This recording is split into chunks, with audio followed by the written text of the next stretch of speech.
The GPS tracker under Julia's SUV weighs exactly 2.3 ounces. I know because I read the specifications 3 times before ordering it, the same way I read load calculations before approving a beam. Details matter when you're building something meant to last, or when you're preparing to tear something down. I'm sitting in my truck outside Dan's cabin, engine off, phone recording everything through that living room window. Julia's laugh carries across the night air, the same laugh she used to save for our Saturday mornings when the kids were still asleep and we'd make coffee in our pajamas. Now she's laughing while Dan unbuttons her blouse, her wedding ring catching the lamplight as she reaches for him. Some men would kick down the door. Some men would scream. I document. I calculate. I plan. The thing about being an engineer is that you learn to see failure before it happens. Hairline cracks in concrete, metal fatigue in steel beams, the slow corrosion that brings down bridges. I should have seen this coming 4 months ago when Julia started taking those extra work trips to Minneapolis. Should have noticed that Dan's late nights at the office perfectly aligned with her travel schedule. But I trusted. That was my miscalculation. I met Julia 14 years ago at a company picnic where she was complaining about her boring marketing job, and I was the guy who designed the parking garage everyone ignored. She said I had quiet confidence, which I later learned was code for doesn't talk much at parties. We married 2 years later in a ceremony where Dan gave the best man's speech about how I was the steadiest guy he knew, steady enough to love Julia through her restless phases. Glen Oak, Illinois. Population 47,000. The kind of place where your accountant coaches Little League with your mechanic, where the grocery store clerk knows you buy the same cereal every Tuesday. It's a good place to raise kids, Julia used to say. A terrible place to feel invisible. That's what she started calling our life last year. Invisible. Our modest colonial on Maple Street with its sensible mortgage and efficient heating system. My predictable schedule: coffee at 6:15, work by 7:30, home by 5:45 for dinner. The way I'd kiss her forehead every morning and ask about her day every evening, even when her answers grew shorter and her smiles more forced. "You're a good man, Marcus," she told me 6 months ago while washing dishes, her voice carrying that peculiar sadness of someone delivering a diagnosis. "Sometimes I think you're too good." I should have asked what she meant. Should have noticed how she'd stopped wearing her wedding ring to bed, claiming it scratched her skin.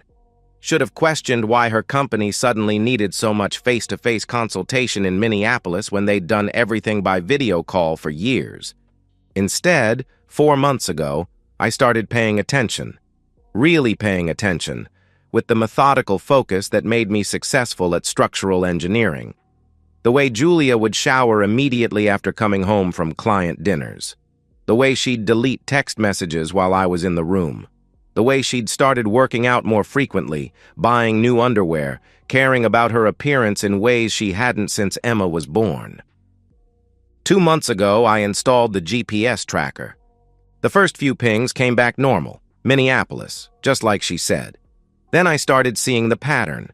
Every Tuesday and Thursday evening, her SUV would show the same coordinates, 2 hours outside Minneapolis, in a location that led me to county records showing Dan's hunting cabin purchase 8 months ago. A cabin he'd never mentioned, despite being my best friend since college, my best man, the guy who knew Julia got cranky when she didn't eat breakfast, and that I sometimes talked in my sleep about structural calculations.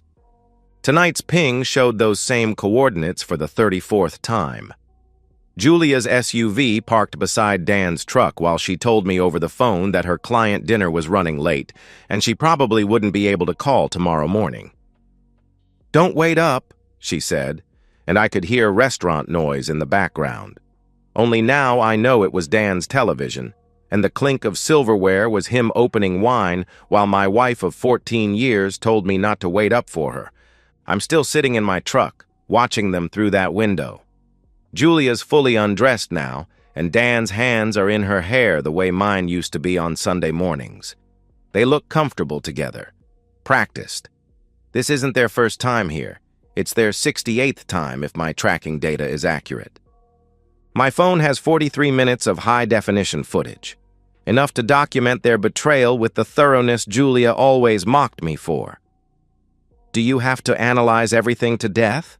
she'd ask when I'd research restaurants before making dinner reservations, or when I'd read product reviews for 20 minutes before buying dish soap. "Yes, Julia, I do have to analyze everything, because analysis prevents failure, and right now, failure isn't an option." I start the truck and drive home through empty streets, past the elementary school where our kids learn their multiplication tables, past the grocery store where Julia and I used to shop together on Saturday mornings, past all the ordinary places that make up an ordinary life I thought we were building together. The house is dark when I pull into our driveway. 10-year-old Liam's nightlight glows from his bedroom window, and 12-year-old Emma's gymnastics medal catches the streetlight on her sill. They're sleeping peacefully while their mother betrays everything we built. Inside, I upload the footage to a secure folder, then sit at our kitchen table with a legal pad. Engineers don't just identify structural failures, we design solutions. And Julia was wrong about one thing. Good men don't always finish last. Sometimes they finish everything. 8 weeks of living a lie feels exactly like what I imagine structural fatigue must feel for a building, imperceptible stress accumulating until something catastrophic snaps. Every morning I make coffee for a woman who's destroying our marriage. Every evening I help our kids with homework while their mother texts her lover from the couch beside me. "How was your day?" I ask Julia each night at dinner, the same question I've asked for 14 years. She tells me about difficult clients and demanding deadlines, about the Minneapolis project requiring so much personal attention.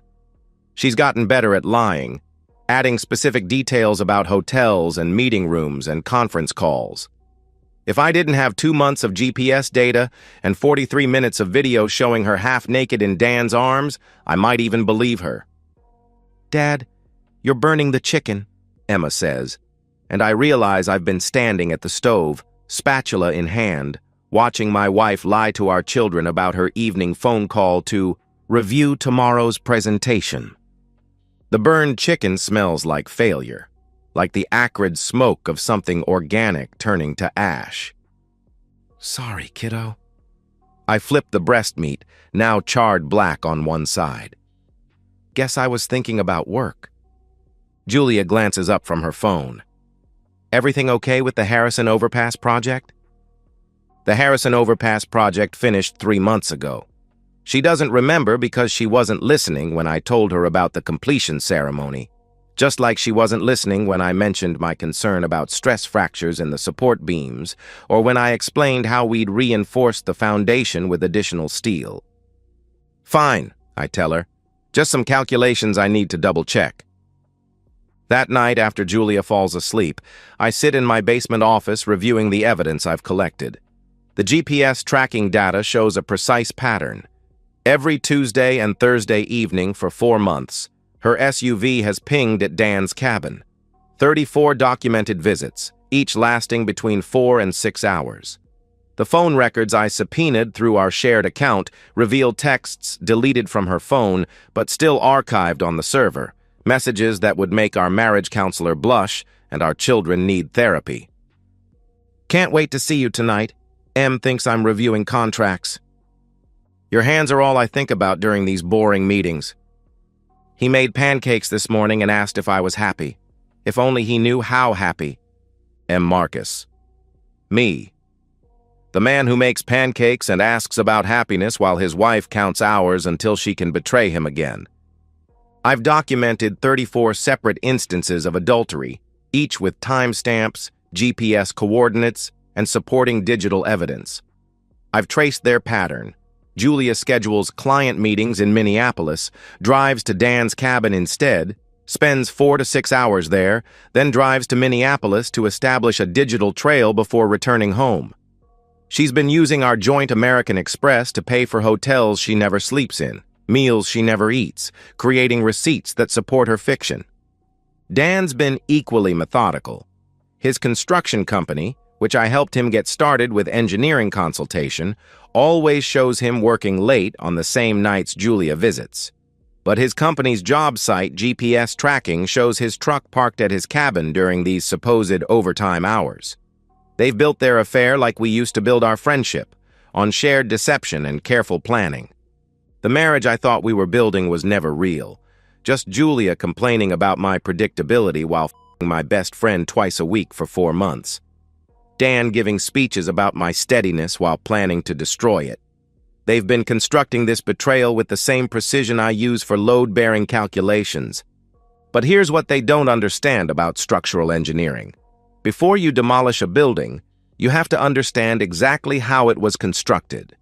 You have to identify every support beam, every stress point, every dependency that keeps the whole thing standing. Only then can you bring it down completely. I've spent 8 weeks mapping the architecture of their deception, and now I understand its blueprint perfectly. Julia's career depends on her reputation for ethical consulting and family values, the personal brand she's cultivated through LinkedIn posts about work-life balance and company blog entries about maintaining integrity in client relationships. Dan's construction business thrives on personal relationships in our small town, on being the guy everyone trusts to show up on time and deliver what he promises. They've built their affair on the foundation of the very reputations that would crumble if anyone knew the truth. My phone buzzes with a text from Julia. "Client dinner running late. Don't wait up. Love you." The GPS tracker shows her SUV at Dan's cabin, where she's been for 2 hours, where she's telling Dan she loves him while texting me the same lie she's told 33 times before. I open my laptop and begin typing the first email that will demolish everything they've built. The subject line reads, "Documented timesheet irregularities. Julia Ellison Consulting." Some men break things when they're angry. I build cases, and this case is airtight. Julia's termination letter arrives on a Thursday morning, the same day of the week she used to visit Dan's cabin. I'm drinking coffee at our kitchen table, same routine, 6:15 a.m. sharp, when she opens the certified mail with shaking hands, her face going pale as she reads about documented misuse of company resources, fraudulent expense reporting, and conduct inconsistent with our corporate values. "They're firing me," she whispers, as if saying it quietly might make it less real. "They're actually firing me." I refill my coffee mug, taking my time with the cream and sugar. "What happened?" She looks up at me with something approaching panic. "Someone sent them documentation of my travel patterns. GPS records, hotel receipts, proof that I wasn't where I said I was during client trips." Her voice rises. "Who would do something like that?" The answer is sitting across from her, eating toast and pretending to read the morning news on his tablet. But she doesn't suspect me yet. In 14 years of marriage, Julia has never seen me as capable of strategic thinking beyond choosing which restaurant to try for date night. "Maybe it was a routine audit," I suggest. "Companies do that sometimes." "No." She's studying the letter again, looking for clues. "This is personal. Someone specifically tracked my movements, cross-referenced them with my expense reports, identified every discrepancy." She pauses. "This is the kind of detailed analysis you'd do for a structural engineering project." I meet her eyes over my coffee mug. Sounds like whoever did it was very thorough. The irony isn't lost on me. Julia always complained about my thoroughness. Now she's experiencing exactly how thorough I can be when I put my mind to something important. Her phone rings, Dan's ringtone, though she's changed his contact name to Work Emergency. She answers with the careful tone of someone trying to sound professional while her world collapses. "I can't talk long," she says, glancing at me. "Yes, it happened to me too. Someone sent everything to my company." Pause. "I don't know who. I don't know how they got access to..." Another pause, longer this time. "What do you mean your clients are calling?" I pretend to read about local election results while listening to Julia's half of the conversation that's beginning to destroy Dan's business. Because while Julia's corporate overlords were reviewing her fraudulent expense reports, I was busy sending very different documentation to Dan's clients throughout Glen Oak. Small towns run on reputation. Dan's construction company built its success on being reliable, trustworthy, the kind of man you could depend on to show up when he said he would and finish what he started. His clients, the Hendersons who hired him to remodel their kitchen, the Catholic Church that contracted him for their new fellowship hall, the school board that selected his bid for playground improvements, they all believed they were hiring a man of integrity. So I sent them the truth. Not the intimate details. I'm not crude, just the professional implications. Time-stamped evidence that Dan had been billing them for hours he spent at his cabin. GPS documentation showing his truck wasn't at job sites when his invoices claimed he was working late. The kind of systematic fraud that makes clients wonder what else he's been lying about.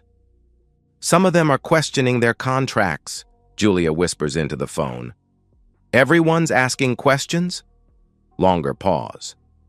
Your family found out? How? Another pause. Oh God, Dan. Your mom saw what? I sent Julia's sister the video footage.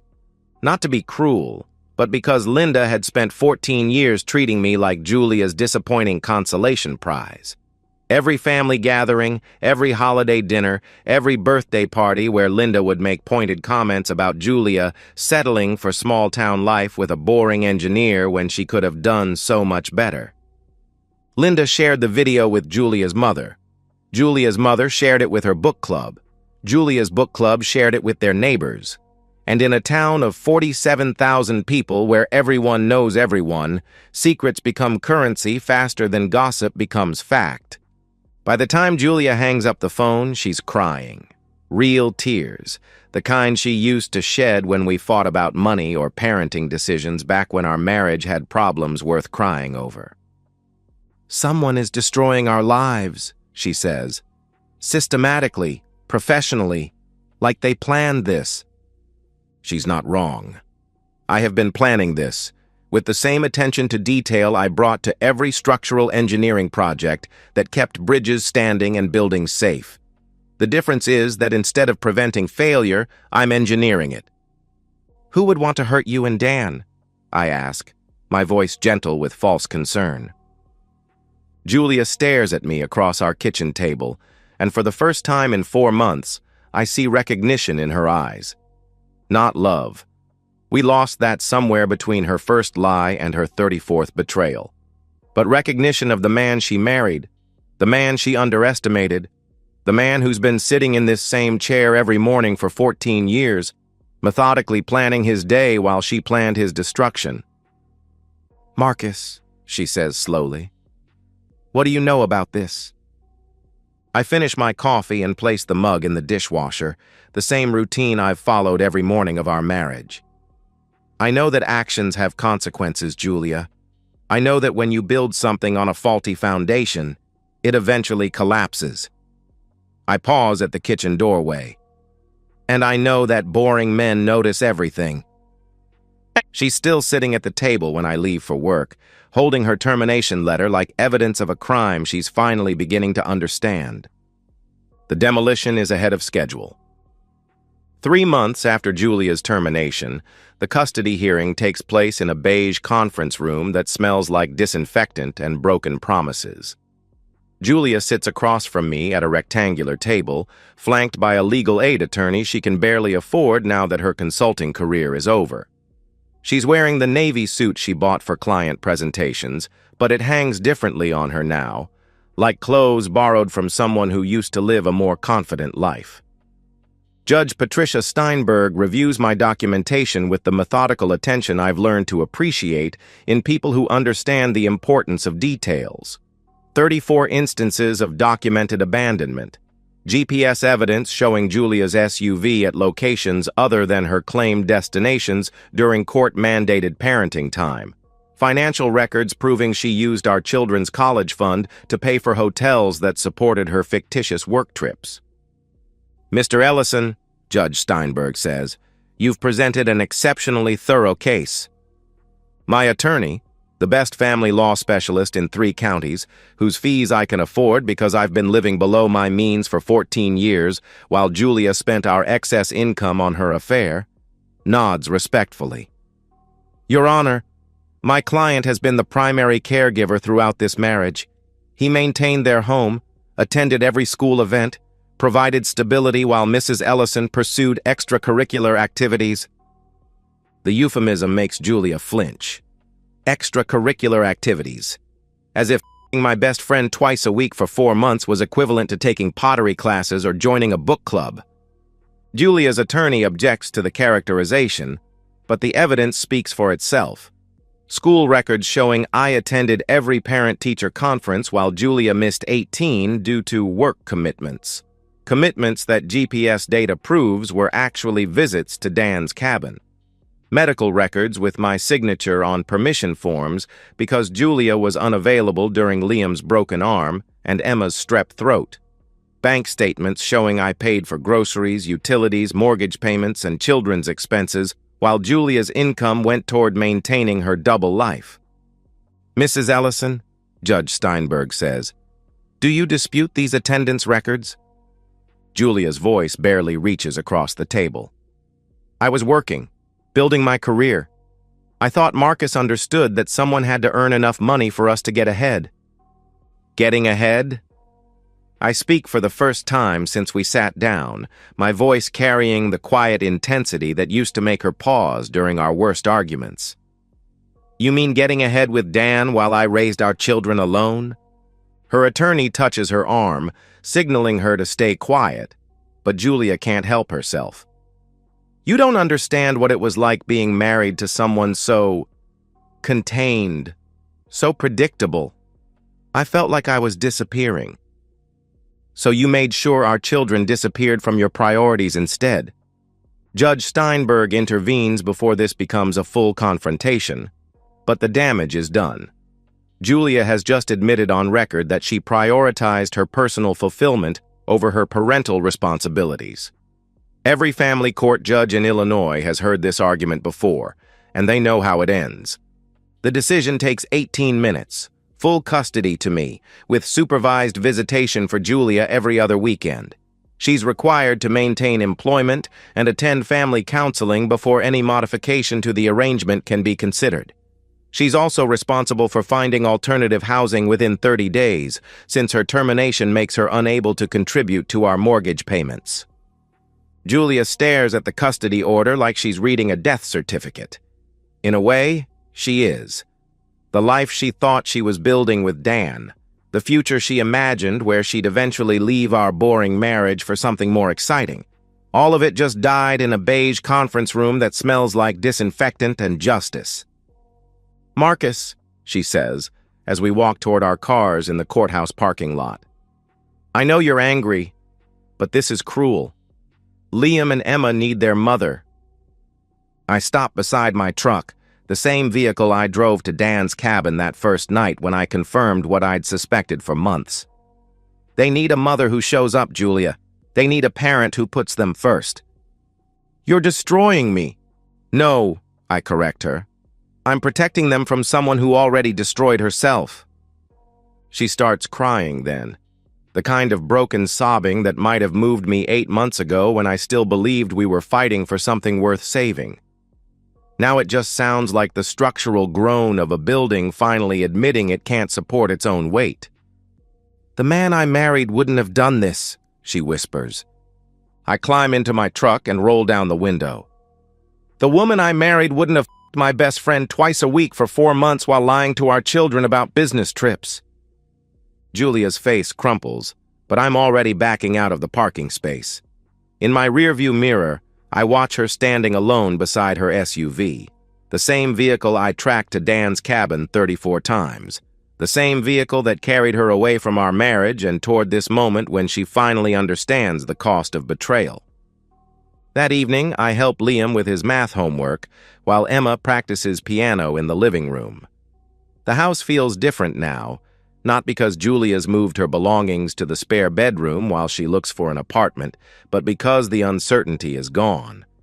The questions that had been eating at me for months finally have answers, and the answers have consequences, and the consequences have given me back my children and my peace of mind. "Dad," Liam says, looking up from his worksheet, "is Mom okay? She's been crying a lot." I set down his pencil and meet his 10-year-old eyes, which are still innocent enough to believe that mothers don't lie and fathers always know what to do when the world stops making sense. "Sometimes people make choices that hurt themselves and the people they love," I tell him. "When that happens, the people who weren't making those choices have to decide what comes next." "What comes next for us?" Emma stops playing piano and turns around on the bench, waiting for my answer. Both my children staring at me with the kind of trust Julia used to claim I didn't deserve. The kind of trust that makes a man worthy of the faith placed in him. "We keep being a family," I tell them. "Just a smaller one, but stronger. Definitely stronger." 9 months after the custody hearing, I'm sitting in the same kitchen where Julia used to complain about our boring life, reading Emma's report card while Liam builds a Lego bridge at the table beside me. Both kids are thriving in ways that surprise their teachers. Emma's grades have improved dramatically, and Liam hasn't had a behavioral incident since Julia moved out. Children are more perceptive than adults give them credit for. They knew something was wrong in our house long before I installed the GPS tracker. They felt the tension in our silence, the falseness in Julia's affection when she'd return from her business trips with guilt-motivated hugs and expensive presents we couldn't afford. Now our routines have the stability they were always meant to have. Breakfast at 7:15, school drop-off at 8:30, homework at 4, dinner at 6, bedtime stories that don't get interrupted by urgent work calls from lovers pretending to be colleagues. The predictability Julia found so suffocating has become the foundation that lets our children sleep peacefully. Julia lives in a 2-bedroom apartment across town, working retail at Target, while trying to rebuild a career she destroyed with her choices. She sees the kids every other Saturday afternoon at the library, supervised visits that ensure she can't poison them against me the way she tried during the first month after our divorce was finalized. Dan's construction business took 6 months to completely collapse. What started as client questions gradually became contract cancellations as word spread throughout Glen Oak about his systematic billing fraud. His reputation in our small town became so toxic that even his family barbershop stopped acknowledging him as a regular customer. Last I heard, he'd moved to Phoenix and was working for someone else's construction company, building other people's projects instead of running his own. Their affair, which once seemed so passionate and liberating, lasted exactly 3 weeks after I exposed it. Turns out that relationships built on betrayal don't have much structural integrity when subjected to real-world stress. Who could have predicted that? The modest colonial on Maple Street that Julia used to find so confining has become our sanctuary. Same mortgage, same efficient heating system, same sensible furniture. But now it represents what it was always meant to represent: stability, security, the kind of solid foundation that lets a family grow without constantly worrying about collapse. I've become something of a local legend in Glen Oak, though not in a way I ever expected. The quiet man who outmaneuvered his cheating wife so thoroughly that the story serves as a cautionary tale throughout our community. Mothers warn their daughters about taking good men for granted. Husbands joke about not crossing the engineer who notices everything. My reputation has actually improved. I'm seen as the wronged party who handled his betrayal with dignity and strategic precision, the devoted father who protected his children from an unstable mother, the man who proved that boring doesn't mean helpless. Emma brings me her report card, straight A's for the 3rd consecutive marking period. "Mrs. Patterson says I'm her most focused student," she announces proudly. "That's because you get it from your dad," Liam adds without looking up from his Lego bridge. "The focusing thing." They're right, of course. Focus is what allowed me to document Julia's betrayal so thoroughly. Focus is what helped me navigate the legal system and secure our future. Focus is what transformed me from the predictable husband Julia left behind into the formidable man who rewrote the entire story of our marriage. But here's what I've learned about revenge. It's not a single moment of satisfaction. It's not the look on Julia's face when she realized I'd been orchestrating her downfall, or the sound of her crying when the judge awarded me full custody. Revenge is the quiet satisfaction of watching the life you built remain standing, while the life your betrayer thought she was building crumbles completely. It's the knowledge that your children are safer, happier, more secure without the person who was supposed to love them most. It's the understanding that your methodical nature wasn't a flaw to be overcome, but a strength to be leveraged when everything you cared about was under attack. Most of all, it's the realization that you didn't just survive betrayal. You used it to become someone better than the person who tried to destroy you. Julia was right about one thing. I am predictable, predictably thorough, predictably strategic, predictably unwilling to let anyone harm my children or destroy what we've built together. She thought she knew who I was because she'd been married to me for 14 years. But she was wrong about the most important thing. She never understood that boring men don't miss when it matters. And this mattered more than anything. And so, we've reached the end of today's story. Was it what you expected, or did it take a twist you didn't see coming? I'm curious to hear your thoughts. Share them in the comments below, and let's get a conversation going. If this story kept you hooked, make sure to hit that like button. And if you're new here or just haven't subscribed yet, now's the perfect time to join our community. I bring you fresh, captivating stories every day, so click that subscribe button and turn on notifications so you never miss out. Thanks for watching, and I'll see you in the next one.